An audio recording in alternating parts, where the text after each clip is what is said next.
While still kneeling over Joseph, he palmed the back of her neck and pulled her to him. They kissed. Long, luscious kisses. Slow, deep. It was the build-up of 12 months of her wishes and desires, of her hopes and fantasies. One of her hands pressed against the floor, and the other set on his chest. His strong chest muscles were obvious, as was his strong breathing. Moving a thin fabric away was what ultimately set him off last year, so she got as close as she would dare go. Joseph was rough. As gritty as his grin. Bristly forearms. Coarse stubble on his chin. His calloused hands were controlling, and they would not release her. However, she was gladly submissive, willing to do as he desired. He was the man she longed for. She hoped he would demand her to do much, so she could please him. That's what she wanted. To please him, to help him. She wanted to loosen his self-formed armor. She finally broke the kiss. Their eyes remained connected, piercing through each other's defenses. Then she slid her hands across his torso. "Is the king alive?"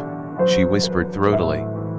"Have I saved you, my liege?" Her hand went under his shirt and rested on his heart, over the scar. "I won't let you die.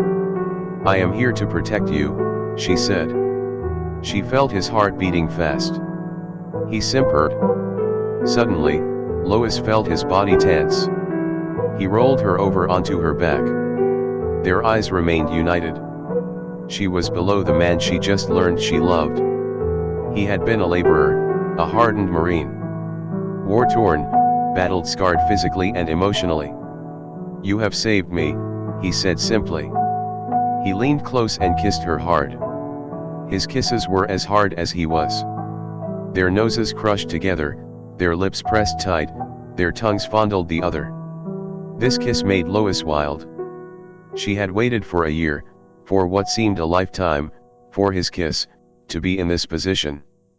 She had been afraid she had lost him 1 year ago when he suddenly closed off himself and left Lake Agnes and her on a precipice. It caused the loneliest and coldest summer of her life.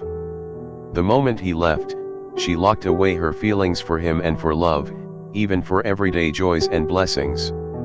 She feared rousing those confined, locked up feelings. They may have become a pain, a horrid scar. A scar on her own chest, wounded by more than a sharp knife. She did not want to again misread him and the circumstances. It would cause more imprisoned emotions. There was a greater fear though. He may have locked himself away because of her inquiries about his scar. That pain on his chest, that pain inside of him, the pain from his terrible wars. She had revived it. But it may have seared and burned him again. He may have been stabbed all over again. By her. Now one more mistake and he would never return. She would become the winter season of the tea house. Locked, distant, closed, forgotten. In his kiss though, all the fear washed away. Her insides warmed. She was renewed. The season of spring. In fact, her own repressed scar, which she placed on her chest from a year ago, began to heal. It was love.